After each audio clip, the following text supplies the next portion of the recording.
Perfect. Go ahead, Vic.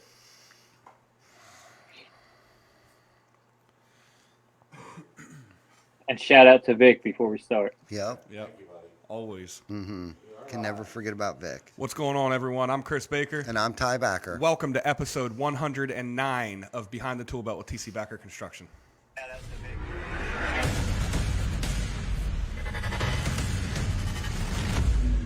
TC Backer. Roofing, siding, windows, gutters, solar. Roofing, siding, windows, gutters, solar. TC Backer.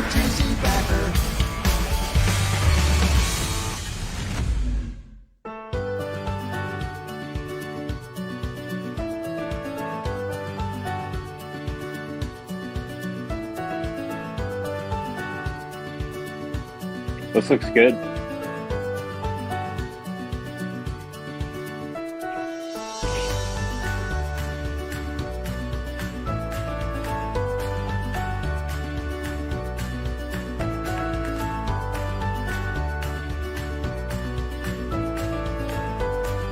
It's not backwards on mine.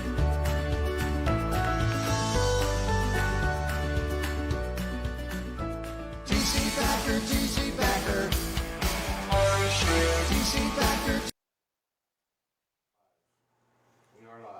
TC Backer family, how's everyone doing? Thank you guys once again for tuning in.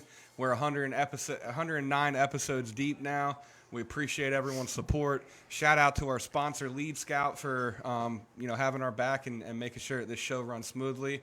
We have a very special guest today. We got Diego Dante from roofing.com, also host of Rise Above Show. He is very, very big in the roofing industry as far as RoofCon goes and a lot of the other stuff that we talk about on this show on a daily basis. He's a big worker behind the scenes in a lot of the stuff, member of the Revolt team. Just a lot of stuff here we're going to be talking about here. It's going to take me a while to get all the notches on his hat here, so we'll let him introduce himself and explain everything. I hope everyone is staying warm up here in Pennsylvania. Diego, where are you coming in from, buddy? What's up, guys? Greenville, South Carolina over here. All right, so it's cold there. Finally, we got a guest that's cold too, man. Yeah. The last couple I've been in Miami and Texas, Arizona. and Yeah. Just, I have like 10 layers anytime I walk out the house. So. Shoot, we're right in the same boat with you, man. Right in the same boat. I'm over it. I'm ready to set up shop in Florida. I love it. I love that. Dude, I've told my wife, I said, I'm ready to retire and move to Florida at 30 years old. So Me too. I'm right with you, man. Maybe we can be neighbors. Tyrus, you are Yeah, never man. retiring, bro. One of these days. I'll semi-retire. I am semi-retired. there you go. Always. I love what I do. So, yeah, man. So give us the rundown, man. Like Chris touched on a couple things, but what do you do? Where are you at? What's going on? How did you find the roofing space? Yeah, so accidental. For me, I really have only been in the industry for a couple of years. I started out, basically I worked, I was working for a big telecom company, doing marketing and business development, and the company ended up getting bought out, and I just kind of one day to the next, new people came in, they brought in their marketing people, and I was out the door. They were like, "Today's your last day. Thanks for the last 7 years." Oh. And so that whole, corporate America buyouts, all that stuff, I wasn't a huge fan of it. I mean, I understand, if you're a business owner, you got to have an exit strategy and, all that stuff. But in a big corporate world, it just works way different than, with the smaller companies. So anyway, got the foot out the door and started networking with a couple people, and I'd made a lot of connections, and had one job that popped up. I was about to go work for Insight, which is a big billboard company, and money seemed really good, and I ended up meeting Hunter Ballou on Facebook and just through a mutual friend, and we ended up coming in to see him, and pitched me on a all commission job that you know, seemed kind of too good to be true at the time, and you know, kind of how we all get into roofing sales that way. But ended up, you know, really was spot in on the culture over there, and it was a good deal. I came in, you know, January of 2020. So what's today? The 26th. 26th? So Yeah. yeah, so tomorrow it'll be 2 years that I've been in the roofing industry officially. Um, And so came in January, started out, you know, just doing roofing sales. Did that from January to March. Really wasn't that long, you know. And in March, the if y'all know what happened, March of 2020, started seeing the writing on the wall that everything was about to shut down.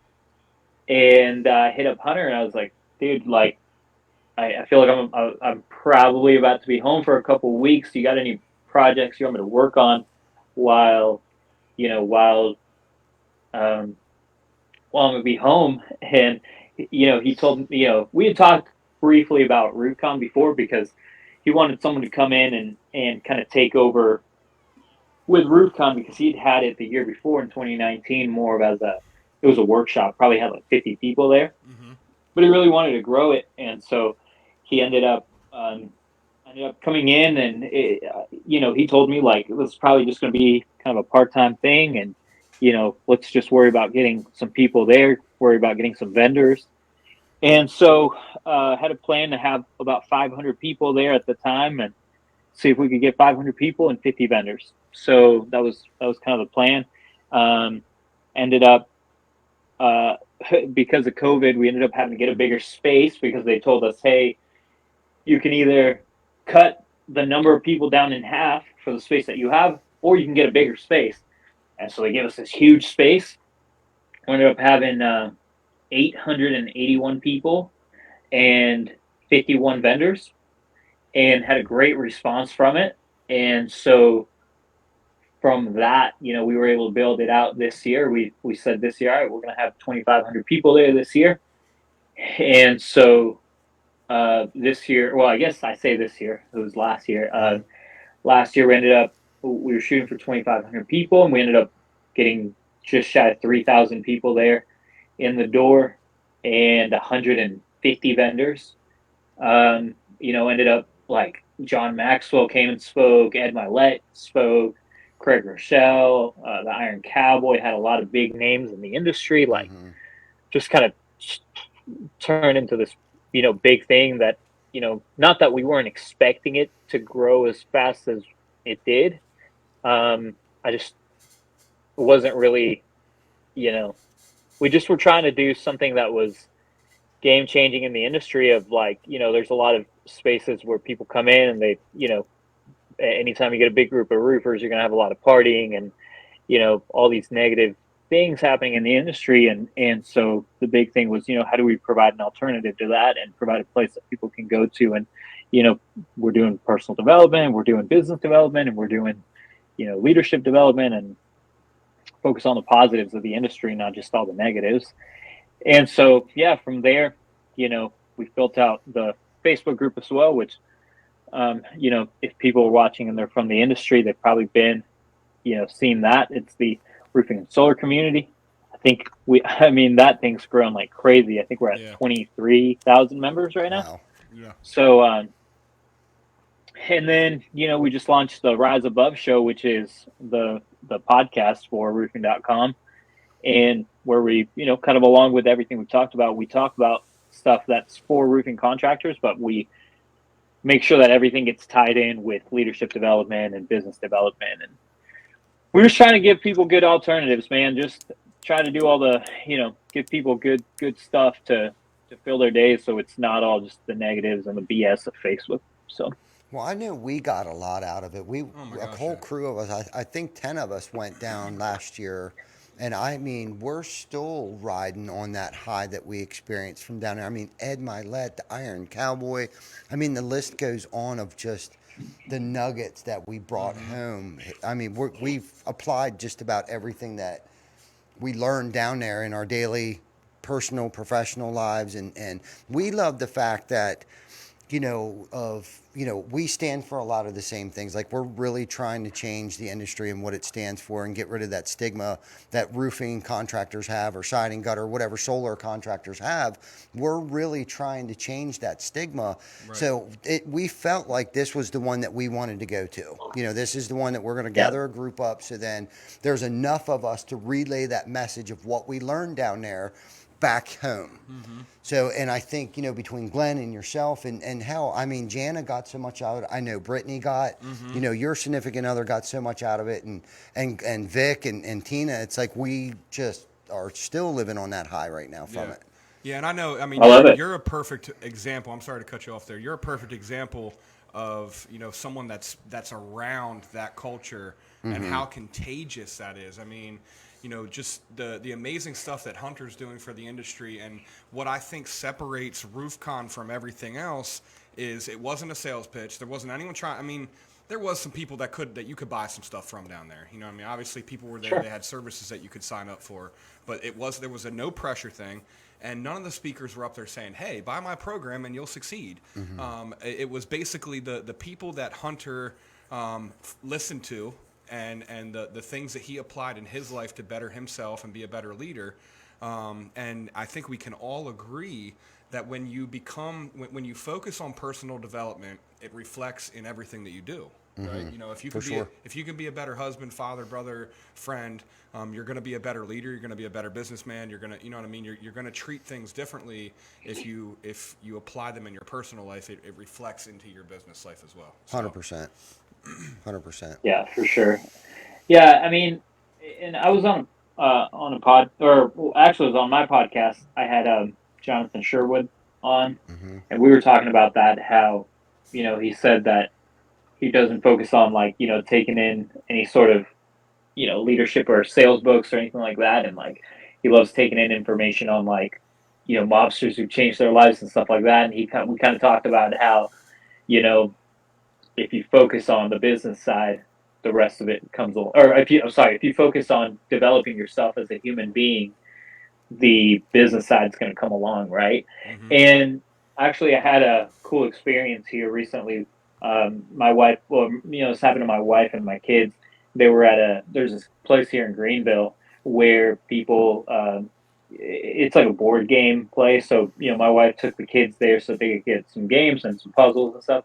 And the guy saw my wife there and talking to the kids, and I guess the kids were being a little challenging, and so she took it as an experience um, to teach them, hey, this is not how you act in public and stuff, but did it in a very loving way. And the owner there saw this and said, hey, I appreciate you being a good parent and, like, you know teaching these kids that are going to grow up and be the next leaders of our country, really. And so the guy went and turned around, and all the games that my wife was about to buy basically said, they're on me.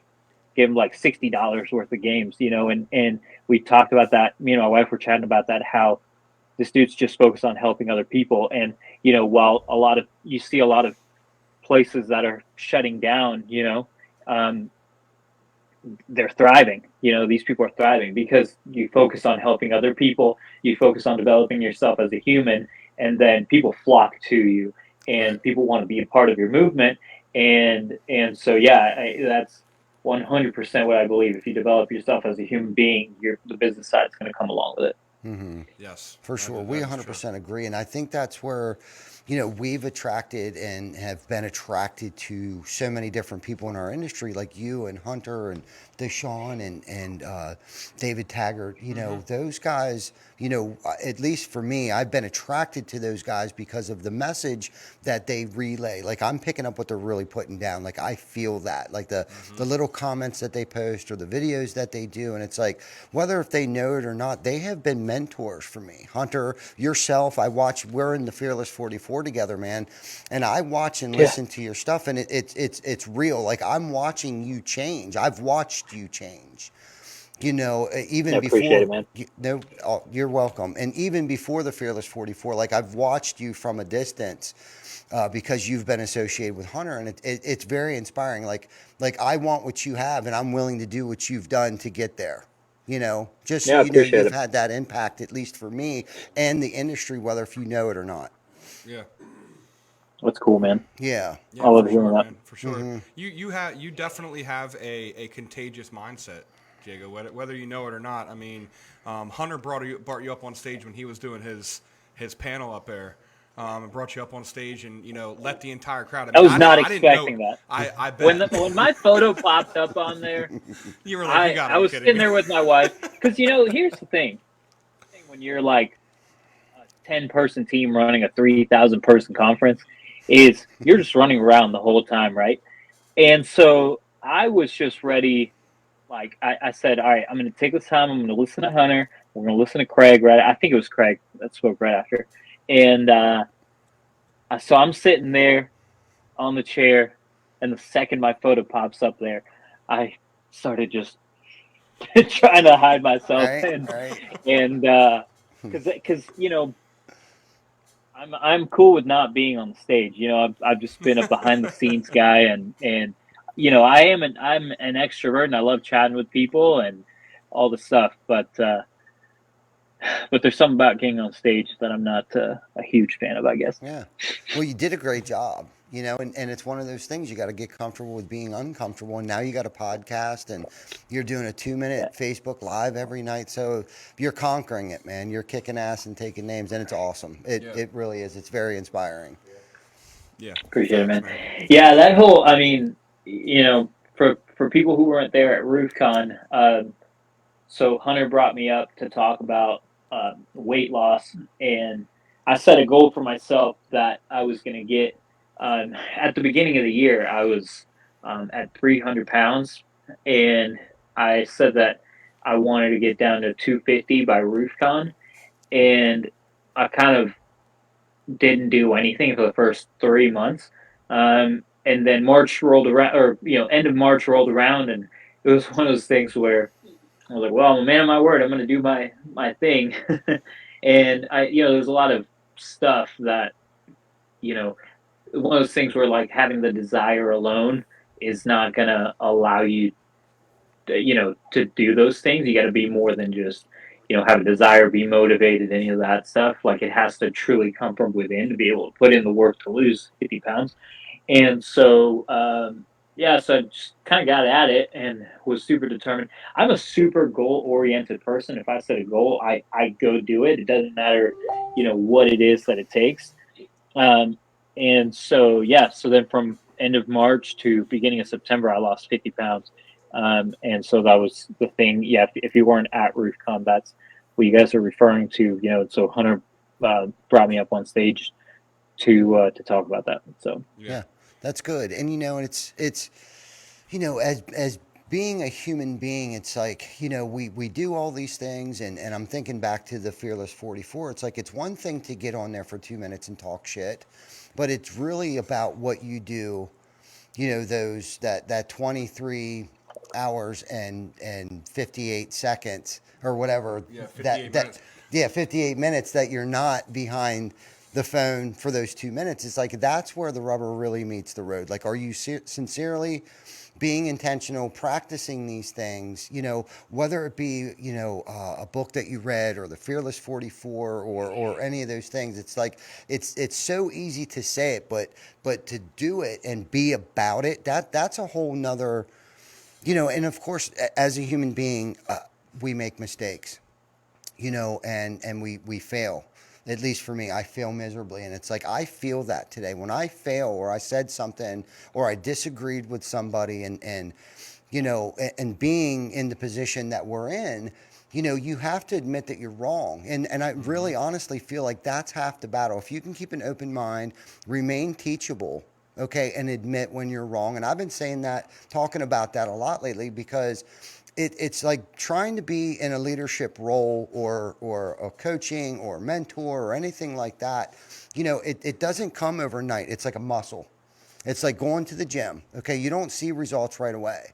You know what I mean? It doesn't happen overnight. It takes time to hone that craft, I guess, for lack of better terms. It's you know, and a lot of it is like, how do I want to be treated? You know, I worked for somebody, and I picked some things up. There was good things there. There was bad things there. So when I went out on my own, where we're at today, half of these things were the furthest thing from my mind. I was in survival mode. When I left my previous employer, dude, I was in survival mode. I knew I had bills. I knew I didn't like the situation that I was in, and I knew financially I was broke. Didn't really know much about running a business on my own. I knew how to manage somebody else's business, you know, but the one thing that I knew is that I was a hard worker, and really that's all I had going for me. And that's, you know, over time of running things with an iron fist, and it's my way or the highway, and making mistakes and making people feel like shit and belittling them and cutting them down in order to make myself feel better, you know, because I was a bully. Really, if you think about it, I was a bully probably the first 4 or 5 years, but I didn't know how else to manage people or myself, let alone my life.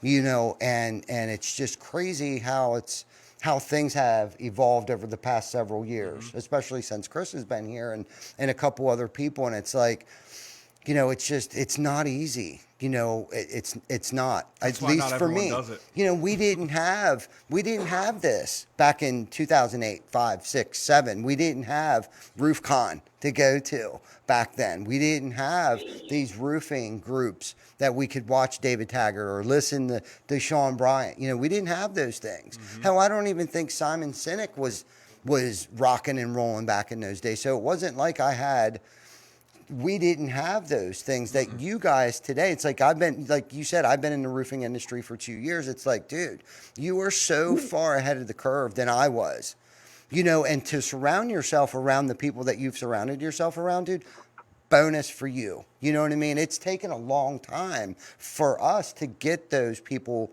around us to have the culture that we have today. And that's what we really strive for, is just that culture, like-minded people, you know, that are about the solution and not the problem. Shit's going to happen. Shit's going to hit the fan. But that's where the rubber meets the road. Like, what kind of leader are you? Are you that guy that's going to flip out? You know, are you going to be that guy that can keep a level head and find a solution? Okay, we know what the problem is. We know what happened, but what are we going to do to fix this now, and so it doesn't happen again in the future? Yes, that's the key. That's the key, because it's Who not really a failure if you learn from it, right? If you know, you may not, you know, we spoke about this last week with Elizabeth. You may not know exactly what the solution is or how you need to do it to make it be right, but you do know now that how you don't need to do it. You know what I mean? So you're going to learn one thing on how not to do it, and you just don't do it again, right? So there's a couple of things on that. Uh, I was Me and Hunter have talked about this recently with, you know, we have a pretty small organization at roofing.com. And, you know, we're still kind of in startup mode. And for us, like one of the big things is we've taken a lot from John Maxwell. Actually, Hunter is in John's mastermind, and one of the things that he told them was, like, you got to make sure that everyone in your organization is a problem solver. And I was actually reading, I think it was in The Obstacle is the Way. If you guys haven't read that, it's a great book. But in The Obstacle is the Way, he talks about kind of same thing with, you know, a lot of people spend too much time thinking about, you know, when something happens, it's why did this happen? They start blaming people, and that doesn't help anyone, you know. And the people that win in business and in life are the people that, instead of throwing the finger and, you know, overreacting and all that stuff, is the people who take a deep breath and just find a solution to the problem. Mm-hmm. So yeah, it was in The Obstacle is the Way. Great book if you haven't read it. No, Yeah. haven't. I haven't touched anything by John Maxwell yet. I'm finishing up my third book by Simon right now, and then I started to read. Actually got it right there. There you It's go. not. Yeah, Ryan Holiday. That's who. Oh, Who? Okay, Yeah, it's a cool. good book if you haven't read it. No, I haven't. Thank you for sharing that with us. I started to read Good to Great, I think, by oh man, he's a military guy. There's two of them. That That's not a Jocko book? Jocko, yes, Jocko. I started to listen to that um 2 or 3 days ago, and that he's from what I'm gathering so far, dude. He's pretty hardcore, and I'm digging it because Simon's so you know bubbly or whatever, and what did you say his Jocko. name? Jocko. Yes, Yeah. Jocko is like to the point and like Oh yeah, yeah, Jocko's a great author. I haven't read that book, but I've read Extreme Ownership, and it's a great book. yeah, So yes, yeah, good stuff, man. I just recently, like last year, I decided that again, one of those goals things, right? So I knew that the most successful people I see all the time are they're people who read all the time. And so I said to myself, I'm not going to be a successful person Hmm. if I'm not constantly reading. If I spend all my time, I have a 30-minute commute to work every day. Why am I going to listen to music on my way to work? So Exactly. I started listening to audiobooks, and I listened to my goal was just, hey, I'm just going to finish one audiobook per month, right? And I feel like it wasn't, for me that was like a huge thing because Hmm. I don't, I just don't, I haven't read books probably since I graduated high school, and so I made a list of like books I always hear people talking about. The Obstacle is the Way, John Maxwell books, Extreme Ownership, Relentless is one of my favorite books now. Can't Hurt Me by David Goggins. Like I just made this long list of books and just kind of every month I just just get a new book. But um, yeah, man, I don't know where we were going with Yeah. that, but just Right that's now, my it list of is. It's good. recommended books that You day. So have to. I had the same mentality too because any successful person that I've ever listened to speak, they're always talking about listening to books or reading books or podcasts and things like YouTube videos and things like that. So that's why I started to do it as well. And it's funny that you were saying about that 30-minute commute. So, since the Fearless 44 has started, there's 1 hour of working out. So I realized half these books are somewhere between 5 and 8 hours. Like in 5 days I could finish a book. And if I hmm don't gather everything that I thought I should have out of it, okay, so for the next 5 days I'll listen to it again. And yeah, that's what I really started to do at SRC. That's where I got into the Jocko book and his buddy that are narrating that book. And it was like, and I looked at it was like 5 hours. Like, dude, I could have this done in 5 days. When I started to look at it like that, where I can kill two birds with one stone, my 1 hour workout, 1 hour of reading, and it's like, dude, there you go. So, yeah, yeah, I for don't know sure. where we were going with that, but good stuff No, though. I mean, but it's good. With the Fearless 44, I think we were talking originally about Fearless 44, and this is the fifth time I've done Fearless. Wow, that's crazy. um, Now I've only successfully completed it twice. I did it once in 2020, once in 2021, and now we're in 2022, trying to do it again. So um, most of the time I failed right around the second. The two times that I failed was at that 2 week mark. So I feel like I'm doing good right now. But yeah, man, like the hour workout, if you don't get that knocked out in the that's another thing, man. Like when you talk about developing habits, like, dude, you do workout in the morning, so much easier than if you procrastinate and you wait till night. Mm-hmm. I did last year when I was losing the weight. It was the same thing, dude. Like I had to make sure that I was doing it every single day, and I just had to plan it, make it a priority, and just get it done in the morning. And but even then, like if it didn't happen, that was the other thing is if your workout doesn't happen, you got to wait till night. A lot of the times we're kind of tempted to just, you know, do like a simple workout, like, yeah, I'm just going to do some sit ups or whatever at home. Mm-hmm. And, and, and I read in Relentless, and this just gets me pumped up, but in Relentless, he talks about how there's like no such thing as a simple workout. Like if you're going to work, like a workout is not meant to be, uh, like a light, basically. That's just not what a workout is meant to be, right?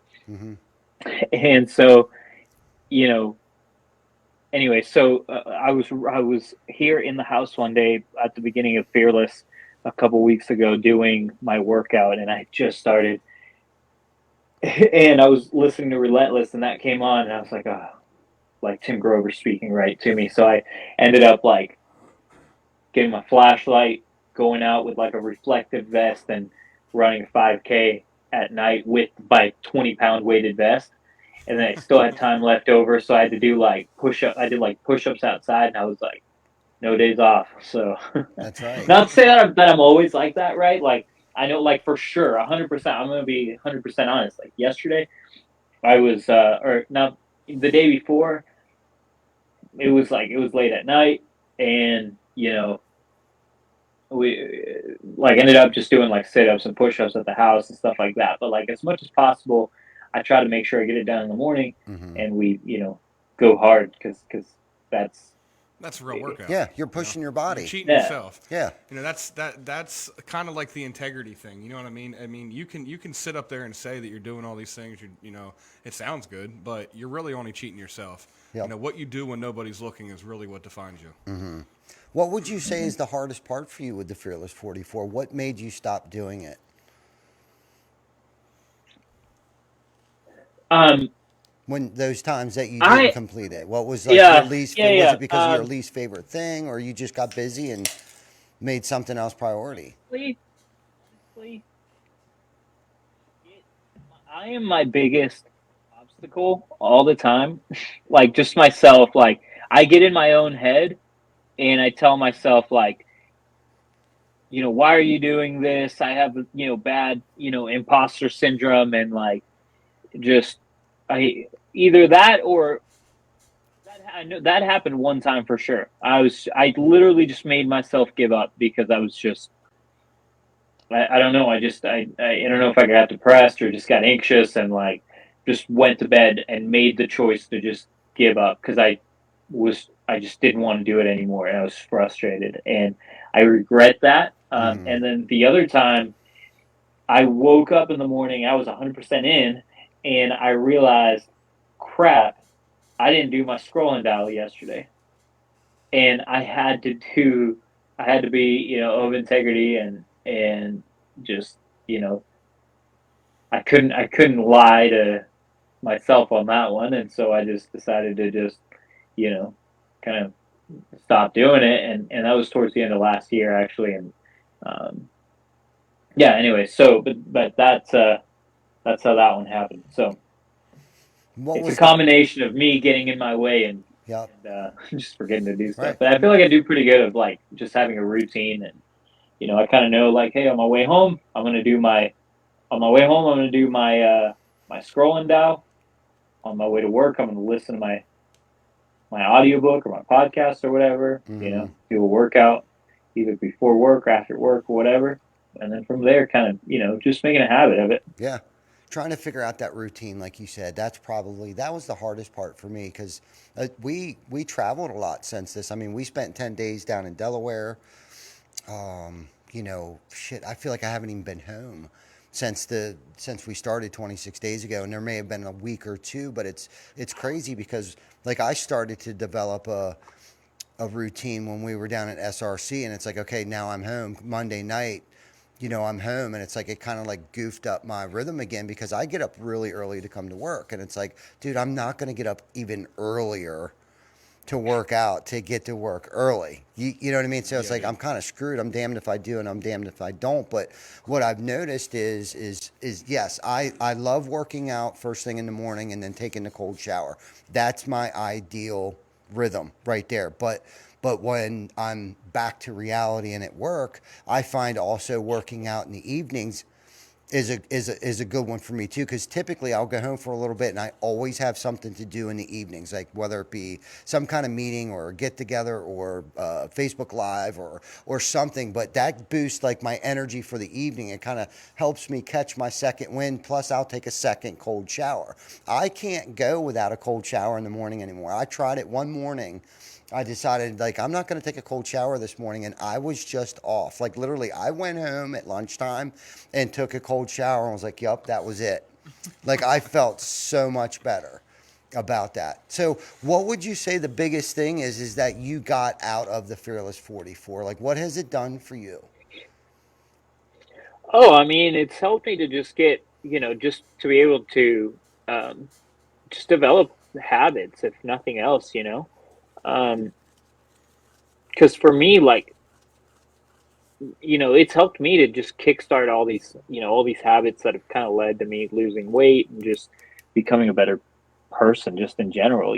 Like, you don't get to, and I don't want to, like, I'm not, I don't, I'm not trying to like brag or anything like that. Like, it's just a matter of like, I feel like I've just developed overall as a human, and where I feel like I think more about other people, and I'm thinking more about my family and kind of legacy you're going to leave behind. And you try to make sure that all the decisions that you make are more, um, you just think about those things more when you have a daily routine, and it's not, you know because for a long time, like, my life was just, you go to work. It's not, before I got into roofing, like, it was, you go to work, come home, you kind of just in the same routine every day of like doing everything for yourself, right?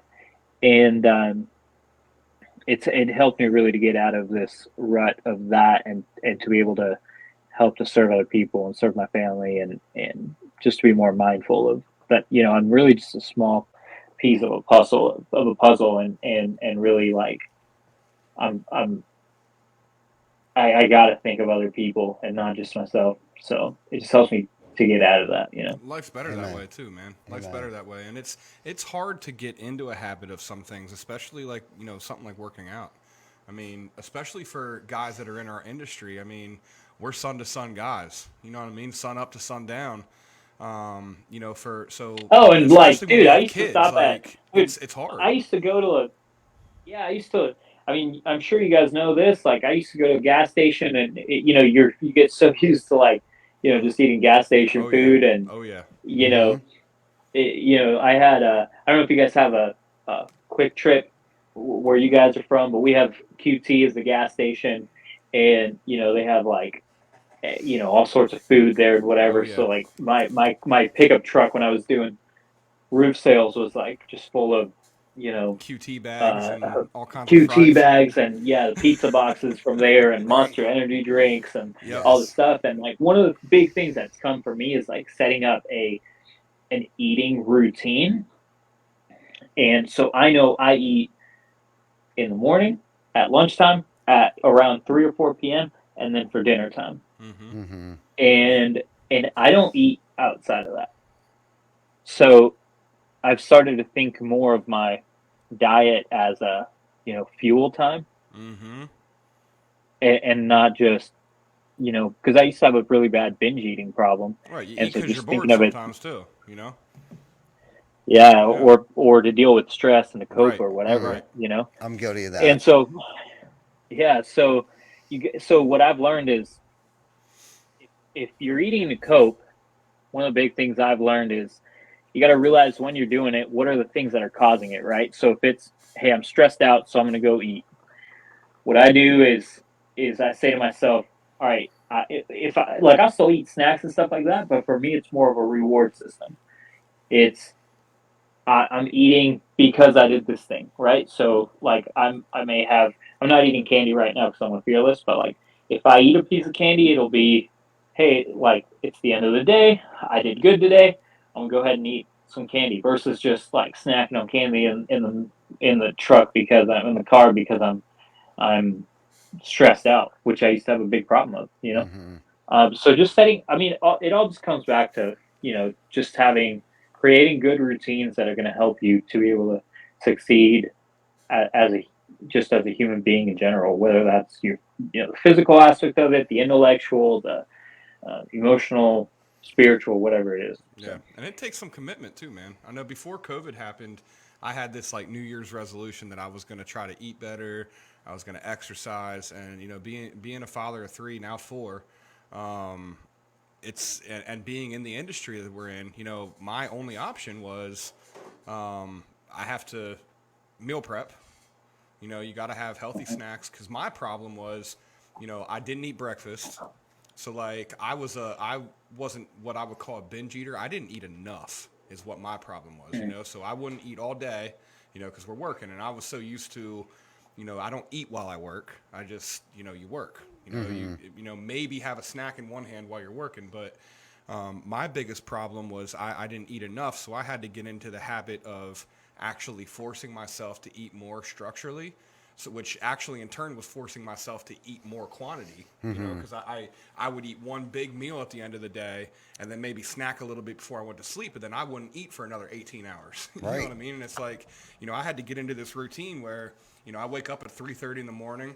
I go to the gym. God Almighty. I'm at the gym from, you know, 4:30 to 5:30. Get a shower at the gym, get ready for work, and go to work. Work 12 hours, come home, take care of the kids, do that. You know what I mean? And I developed this routine, and it was really hard to start that. But you know, once you're about a week or two in, it becomes second nature. You develop the habit, Yeah. you know, because you have to do things so many times in a row for it to be considered a habit to develop the habit. So I did that, and then COVID happened, and the gym got shut down, and Yeah. out the door. And here we are now, and I'm back, you know, 25 pounds heavier than I was when that happened. And, you know, it's hard to take that step to get back into that routine. But it's, you know, it's just something that you have to stick to, you know, you have to, nobody's going to be there forcing you to do it, you know, especially with something like that. Like, I don't Right. have any friends that are like, yeah, dude, I wake up at 3:30 in the morning, go to the gym with you. No. Like, I might. who does that? I might do that if you would do that. But honestly, and this is How, the how thing. much are you sleeping, dude? Dude, I'm a 4 hours and I'm good to go kind Yeah. of guy, man. I sleep from like 12 o'clock to 4 a.m. and then that's all. That's about the sleep I get. Yeah. Yeah. Are you having a lot of caffeine? What's the trick here? Children and espresso. Children, yes. There you go. Kids can keep you awake. That's for damn sure. I actually quit drinking Red Bull. That was my bad habit that I stopped since. That's your bad habit? Yeah, Red Bulls. I was up to 4 or 5 of the yellow Red Bulls, the 12 or 16 ounces. Oh, those are so good They too. are good. I mean, can't I wait haven't to had have them one. in a long time. I quit all the like sugary Mm-hmm. energy drinks a long time ago. Like when I, you know, and occasionally since I've had a few of those Red Bulls, but once you go, dude, when I lost the 50 pounds, it was crazy because I was that amount of time I was just dead set on my goal. And so, you know, I was eating, I mean, literally at the end when I was so close to it, I was eating like boiled chicken, no seasoning, boiled just everything, no Just a seasoning. machine. And yeah, I was so dead set. And so, dude, you go that period of time, you go 5 months without eating any garbage. You try to eat anything after that. I remember when I hit the 250, the first thing I wanted to have was pizza. Mm. And we bought a pizza and I ate it and I felt sick to my stomach for Oh, like yeah. 3 days afterward. I bet. And that was the thing, man. Like after that, I feel like I can't have any of the foods I used to really love. So it's been just trying to train my body to be able to have something, you know, a couple times a week or something. So that is, And that's you know, hard to do because I know for me, like Chris was saying, you know, I would go all day without eating and then I would get home and I would eat and then I would lay in bed and snack. And that was probably one of the biggest habits for me to quit was like eating licorice. I'm a licorice hog. I got, you know, my little nightstand and I got Sour Patch Kids and I got It's a licorice. snack cabinet, not a Yeah, nightstand. literally it is. It I have literally. one next to my bed. Yes, and you know, and I just love that, and that was probably the hardest thing because, you know, that was how I decompressed. Yeah. You know, that was the time that I actually got to spend with Jana because I'm at work all day long, and you know, that's that time we would kind of lay in bed for an hour or 2 hours, and chit chat and watch whatever, you know, Yellowstone or whatever was on, and there I'm smashing a bag of licorice like a big family pack, Yeah, bro. myself, easy. You know, and that's so hard because I'll still go through that. But now it's like if I do snack a little bit, it's healthy nuts, something protein, almonds, you know, unsalted peanuts and stuff like that. But it's so hard to change that mindset because, especially when nobody's watching. You know, Right. no one's going to know Yes. that I No drink a one's Red gonna Bull. know this. Nobody's going to know. I'm in Texas this weekend. No one's going to know if I drink a Red Bull. And I even talked about that. And the problem is because I have a conscience today, I'm going to know. Yep. I'm going to know, and it's going to eat me alive. And it's that integrity that we talk about all the time. It's like, to thy own self be true. You know, I don't want to live that lie, you know, and that's what I would be doing. I would be living that lie if I had to, because I'm trying to seriously, I'm trying to justify it in my mind. I'll drink a diet one. I'll drink a diet Red Bull, which is a sugar free. I call them diet because they taste like shit. But I'm like, They've Glenn, grown on me, right? I'm like, but yeah, Glenn, they're not great. do you think anybody, like, am I cheating on my diet? I even said something to him, and he was like, no, I don't. And, you know, Glenn doesn't really. I mean, he would have co-signed my shit. He'd been like, boss man, if you want a diet Red Bull, go for it, brother. I won't say nothing to nobody. But it was like, I couldn't do it. Thank God I didn't do it, you know. And I was trying to sneak my workout in before midnight. Like I'm dedicated because you got to do it for an hour. And I'm thinking midnight, dude, 12:01, I'm screwed. I got to start this thing over. And it's like, Vic and Jana and Ben and John and those guys, they signed up to do this with me. And it's like, you know, here I'm the knucklehead that's going to screw this thing up. Like, I'm letting it talk to me. Like, my bad habits, dude. I'm out of town, you know, and they're talking to me, bro. They're talking like, you don't have to work out. You don't, You drink a Red Bull. Eat whatever you want, Ty. You'll be fine. Get back on track come Monday morning. Nobody needs to know. You know, and it's crazy how your mind, it's like you got the good over here and the bad over here. And it's like, dude, there for a minute, it was like, and then finally I got on track. It was like, okay, I'm getting up at 4 o'clock, 4:30. I'm hitting the gym. I'm going to work out. I'm going to listen to a book. I'm going to get it out of the way right away. Come back to the room, take a cold shower. And by that time, I think it was the doors opened at the conference at 8. Everything got started by 9. So we were walking down there by 8 o'clock. And it was like, finally, I found that routine. And I really think that's what it was. Like, it threw me off. You know what I mean? I was out of my comfort environment. You know, it threw me off of my routine, and I allowed that. It's almost like an addiction with alcohol or drugs. Do you know what I mean? Like, it was talking to me, like my addiction, my Red Bull addiction, my bad habit eating addiction was talking to me. And that was probably the first time that I really was second guessing doing something wrong since we started this Fearless 44. I mean, it's crazy, man, because I've done self-improvement in one way, shape, or form for the past 11 and a half years. But I would say over the past 24 months, I've been super intentional on other things. Like, there's other things that I've been working on for the past, 11 years that I'm not saying that I have it under control, because I never want to manipulate my mind into thinking that I have my other problems under control, because once I start thinking that I got my drinking under control, then I might talk myself into having a drink. But now I can actually work on other things that are more impactful for other people. I can be a role model. I can set the pace. I can, set the standards. I can work on being a good leader today. I can work that muscle and strengthen that leadership muscle. You know what I mean? My biggest thing right now, like, I didn't feel good this morning, but what went through my head is boss up and do leader shit. That's my new thing right now over the past 3 days. It's like, boss up and do leadership, man. You know what I mean? What would a good leader do right now? Get your lazy ass out of bed. I know you don't feel good, but just do it, because people are depending on you today. Like, I can't lay around. Even if I don't feel good, I got to keep pushing, man. You got to set that I'm pace. gonna record the last 30 seconds of everything you just said and just have it be my alarm in the morning. Do it. Get up and do leadership. Right. Do you know what I mean? And that's the thing. And I said that to Vic, I'm here tonight and I feel like shit, and it's like, boss up and do leadership, man. And that's what got me here tonight. I had a meeting before this, and it's been a crazy day. And Chris has been right there, nut the butt with me all day. We had a long day today, but we found the solution. And that's why we kind of talked about having, looking at the solution. What's the solution? Okay, something happened. No, okay, I'm not going to say it's no big deal, but it's like, okay, let's move past it and find a solution. What are we going to do moving forward so this shit doesn't happen again? Right.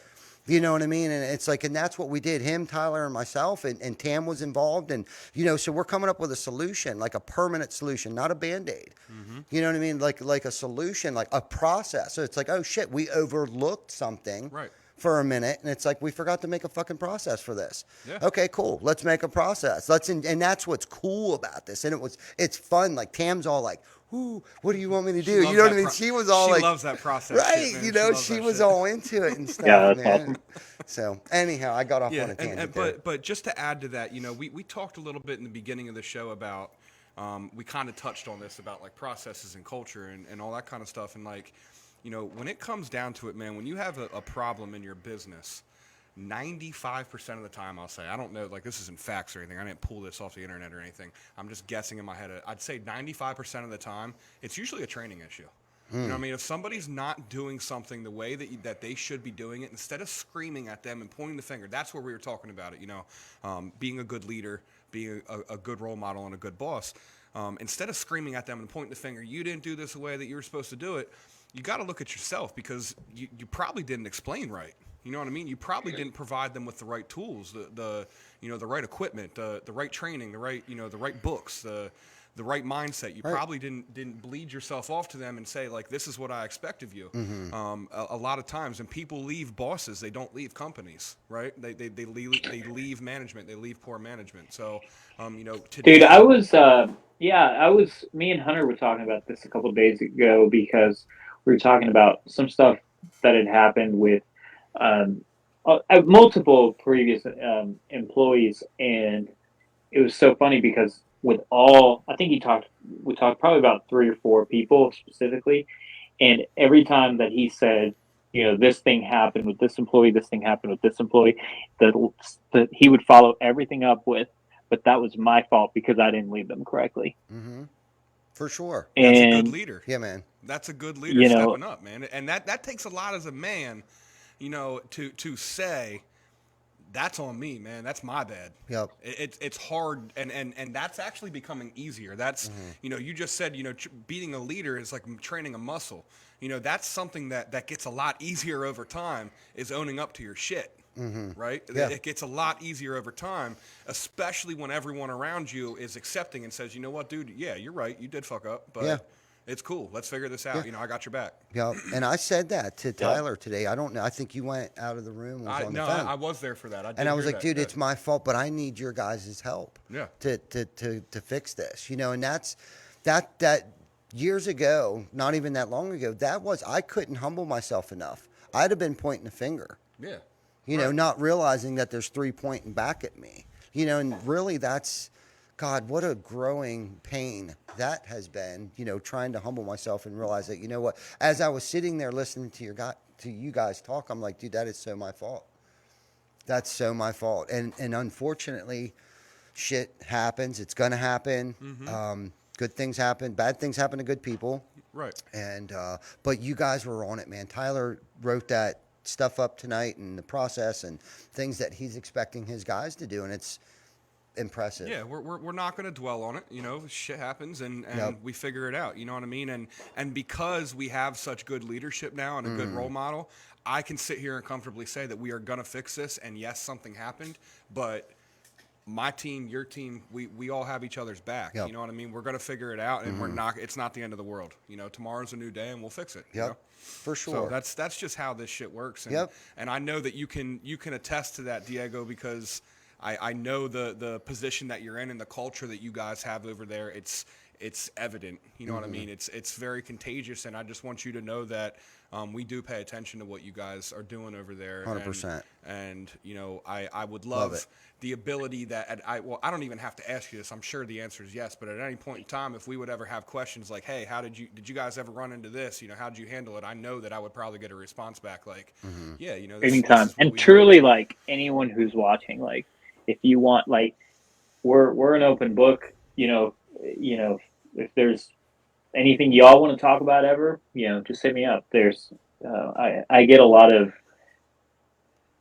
people. I've even like to the point of like random people have hit me up on Facebook before on like, hey, we want to build out a training platform for our staff. All right, well, cool. You know, and I've gone on Zoom and shown them, you know, what we've done before, like for our staff. Mm-hmm. And so I think I'm really big on. I've gotten really big into Gary Vee, Yep. and Gary Vee's basically really big on basically you give out all the information out for free, right? You give it all out for free, and if people, it just helps you build your brand that way. And the more people you're willing to help out for free, that's why we do the free retreats. We were talking about it earlier. I know, Ty, you're going to come out to one of those. And Hmm. I mean, we truly just give out a bunch of information that's taken years to learn. We do it for free because we know that a couple things are going to happen. Either people end up doing business with us, and y'all know, you've been at RoofCon, like there's never a hard pitch with anything that we do, but in some way, shape, or form, people continue doing business with us, whether that's, coming to our conference, being a part of our mastermind, whatever it is, or they're going to be great ambassadors for us, even if we never see a return on it, right? Because if you've been to something for free that we've done, if someone asks something about our company, you're going to be the first person to go on there and back us up. Um, so I'm 100% believer of giving out information for free because it just, there's no way that it doesn't come back to help you. Hmm. Right. Right. For real. It's funny you say that because we had a sales meeting 2 weeks ago, and I like how you said that they would be an ambassador for you, and it's the same concept of what I'm getting ready to talk about. Is that that's our client should be our biggest ambassadors. They should be our biggest cheerleaders. They should be our biggest advocates of referrals.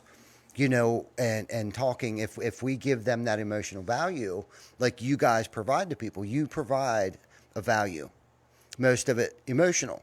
Okay, you make us feel welcome there. You guys, through that, what I at to this point, from all of the retreats that I've been to, or not retreats but conferences and expos and stuff like that, RoofCon hands down was the best headliners, the best conference that I've attended. Not that I've been to dozens of them, but I've been to 4 or 5 different ones, and hands down, that's been. We gained so much out of it. The entire Absolutely, team. man. We still talk about the things that we learned when we were down there, and then the people that we met that we still network with today.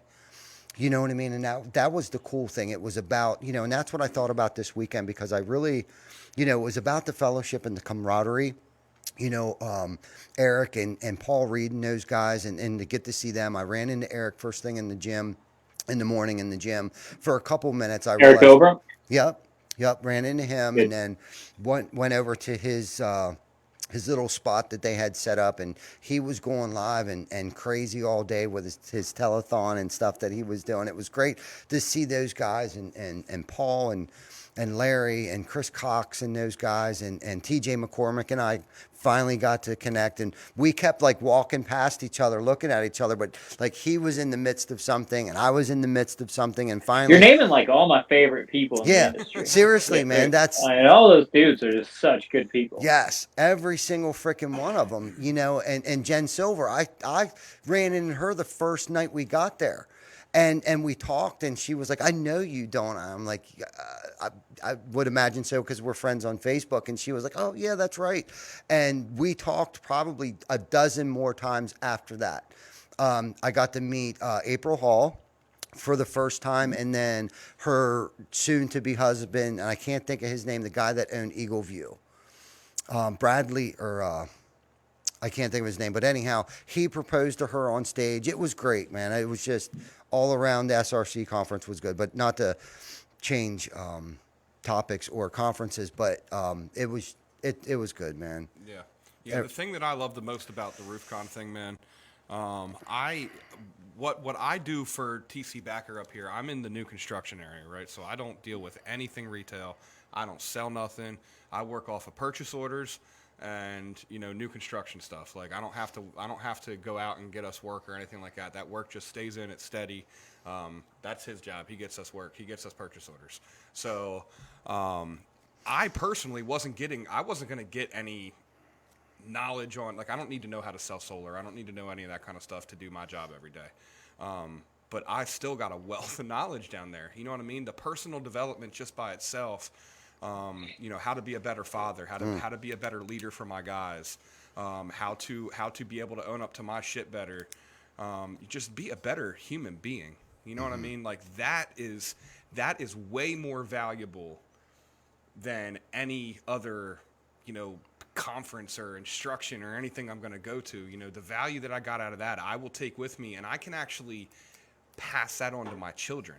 You know what I mean? Like that mindset that you get out of that, it's worth way more than you're ever going to pay for a ticket or anything like that. I mean, just the headliners alone were great. And then on top of that, the people that were walking around, the other contractors that are drinking the juice, we call it drinking the juice, right? So the other contractors that are there for the same reasons, the amount of people that I've connected with since then and the amount of people that I have personally on my phone that I can talk to on the daily basis, like, it wasn't even necessarily a roofing conference for me personally. I know there's a lot of knowledge that could be learned in the roofing industry there. You know what I mean? For door-to-door guys, or you know, salespeople and that kind of stuff. There's a lot of knowledge that could be learned.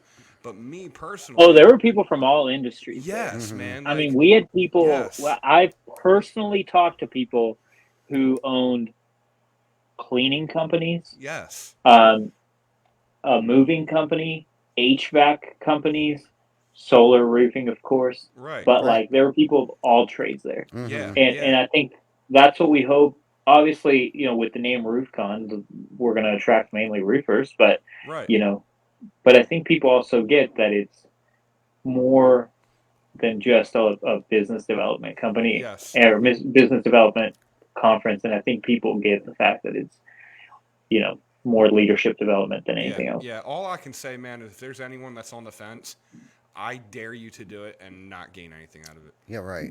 Like Seriously. seriously, if you have some serious soul searching to do if you go to a RoofCon and you don't gain anything If out of it.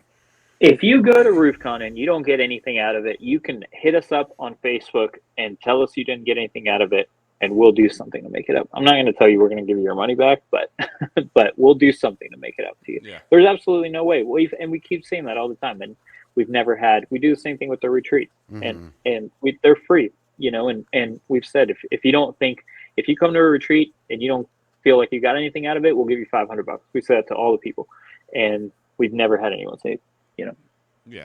that they haven't gotten anything out of it. Yeah. So I'm sure. So yeah, man, I think we're at our hour mark here, man. It's been great finally catching up with you on a one-to-one basis here and finding a little more out. We gotta have you back on the show because there's more that I want to know. well, I got to have y'all on the Rise Above show. Yes. There you go. We can do that Yes. as We well. can do that. Yeah. Yes. Yeah, there you go. We've never actually been a guest on another podcast No, before. no one's ever asked us. You could We're pop not- the cherry there, buddy. We're not famous enough or popular enough yet, I guess. We're not in the club yet. All good. We'll get y'all. I promise you a spot on the Rise Above show. Awesome. Look We'll forward have to both that. of you on there. Yeah, look forward Awesome. to that. Cool. All right. Well, man, thank you everybody for tuning in. Thank you, Diego, for coming on here, man. And it's been a pleasure. And I look forward to continuing to network and bounce things off of you. And I look forward to seeing you. Hopefully, you're at Revolt in March, and we can connect more then. And Oh, I'm the Revolt guy. I will be at the. Awesome. I will be there for sure. Cool. That's Cool, awesome. man. So, yeah, man. Good. I really Yeah, look Diego, forward take to care that. of yourself. TC Backer family, anyone from the RoofCon family that's watching this stuff, thank you guys very much for supporting us. Make sure TC Backer family. Diego, do you have a Facebook for your Rise Above show, or do you have any? Yeah, You know, it's just Rise Above show. And I'll Okay. say this real quick before we end up. I will. You know me. You know us. We're not going to pitch anything on on the show or on anything. But yeah, just check out roofing.com. We got a lot of just free stuff that we give out, man. That's all. Like I told you guys, we're all about free resources. Awesome. And what I told y'all earlier, I'm working on a big solar project. So like roofing contractors that want to get into solar, really anyone who wants to get into solar, I got a big project coming that we're going to be launching, and just a lot of like free resources to contractors is like, I'm all about that. So yeah, that's awesome. I don't want to pitch anything on your podcast, Yeah, but just no. if you follow me on Facebook or you follow the Rise Above show, like we're all about just giving away free resources to contractors. So Awesome. I look forward to seeing it. I know Yeah. our team will be able to get a lot out of it. Absolutely, absolutely. So TC Backer family, all the viewers watching right now, if you guys have not already, please hop over to the TC Backer Construction Facebook page, give us a like, hit the bell for notifications when we go live. Please do the same for the roofing.com page for the Rise Above show. Yeah, man. Hop over there, show them some love. Thank you guys for being loyal and constantly watching and giving us a platform to do this and give the free stuff away. Absolutely. You know what I mean? And as long as you guys are going to get free stuff out of it, we're going to continue to do it. So Absolutely. Diego, have a great rest of your week. Everyone, viewers, have a great rest of your week. We'll see you guys next Wednesday at 7. Ty is going to be At IRE. At IRE. Yeah. So that'll be a good show. We'll have him zooming in. Everyone, enjoy the rest of your week, and we'll see you guys next Wednesday. See ya. Peace out.